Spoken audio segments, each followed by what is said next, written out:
على رسوله الكريم أما بعد فأعوذ بالله من الشيطان الرجيم بسم الله الرحمن الرحيم سبحان الذي أسرى بعبده ليلا من المسجد الحرام إلى المسجد الأقصى قال النبي صلى الله عليه وسلم الصلاة معراج المؤمن أو كما قال عليه الصلاة والسلام إن الله وملائكته يصلون على النبي يا أيها الذين آمنوا صلوا عليه وسلموا تسليما اللهم صل على محمد وعلى آل محمد كما صليت على إبراهيم وعلى آل إبراهيم إنك حميد مجيد اللهم بارك على محمد وعلى آل محمد كما باركت على إبراهيم وعلى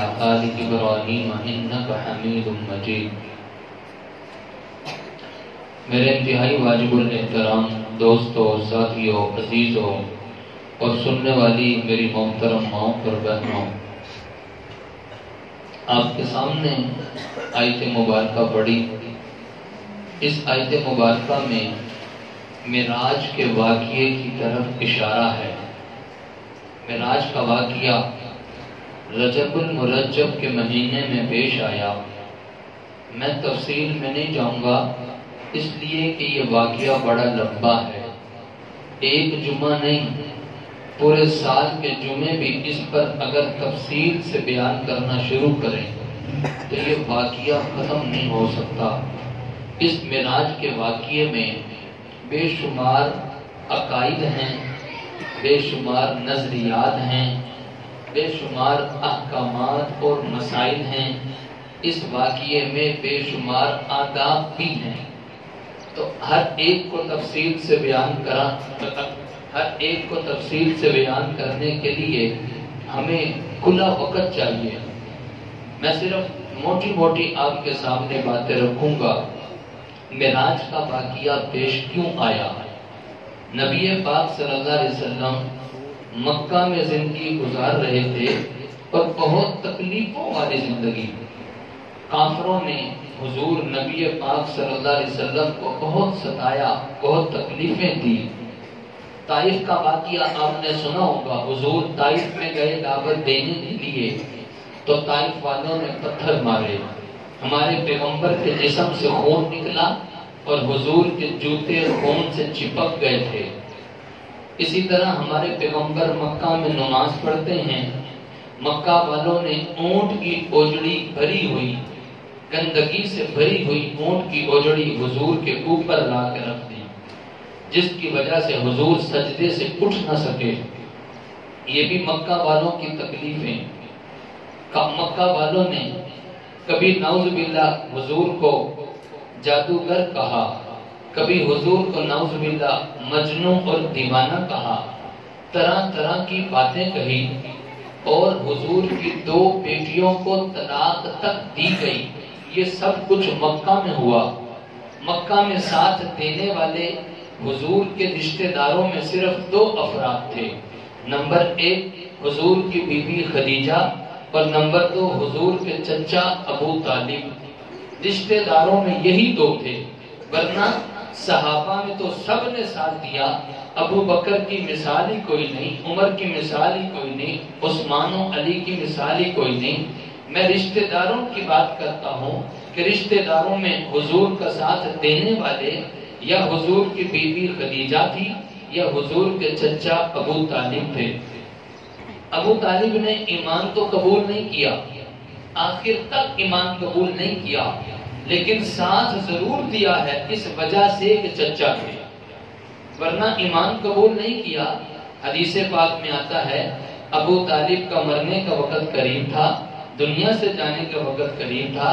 حضور اپنے چچا ابو طالب کے پاس گئے، چچا میرے کان میں کلمہ پڑھ لو، کل قیامت کے دن سفارش کر دوں گا، میرے کان میں کلمہ پڑھ لو۔ قریب تھا کہ چچا کلمہ پڑھ لیتا، لیکن قریب بیٹھا تھا ابو جہل۔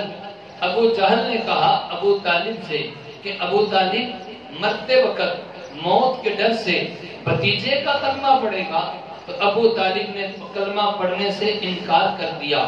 ابو طالب نے کہا کہ میں جہنم کی آگ برداشت کر لوں گا لیکن لوگوں کی باتیں میں برداشت نہیں کر سکتا۔ ابو طالب نے ایمان قبول نہیں کیا۔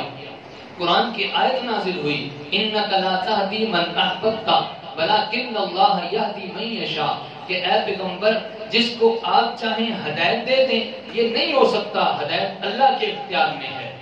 تو ابو طالب نے ایمان تو قبول نہیں کیا لیکن حضور کا ساتھ ضرور دیا ہے، اس وجہ سے کہ چچا تھے۔ اب دو افراد تھے حضور کا ساتھ دینے والے، نمبر ایک حضور کی بیوی خدیجہ اور نمبر دو حضور کے چچا ابو طالب۔ مکہ میں سارے لوگ ستا رہے ہیں، اپنوں میں ساتھ یہ دو لوگ دے رہے ہیں، دو افراد دے رہے ہیں، نمبر ایک حضور کی بیوی ہے، نمبر دو حضور کا چچا ابو طالب ہے۔ مکہ کے اندر ہی حضور نبی پاک صلی اللہ علیہ وسلم کی بیوی خدیجہ کا انتقال ہو گیا۔ ساتھ دینے والی حضور کی ہم سفر، حضور کی رفیق حیات حضرت خدیجہ الکبریٰ، ان کا انتقال مکہ میں ہوا۔ جس سال ان کا انتقال ہوا اسی سال حضور کے چچا ابو طالب کا بھی انتقال ہو گیا۔ اب ایک سال میں دو قریبی فوتگی ہیں، دو قریبی لوگوں کا دنیا سے چلے جانا، اور قریبی بھی وہ جو حضور کا ساتھ دینے والے ہوں۔ حضور پر بڑا غم ہوا اس بات کا کہ حضور کی بیوی بھی چلی گئی، چچا بھی چلے گئے۔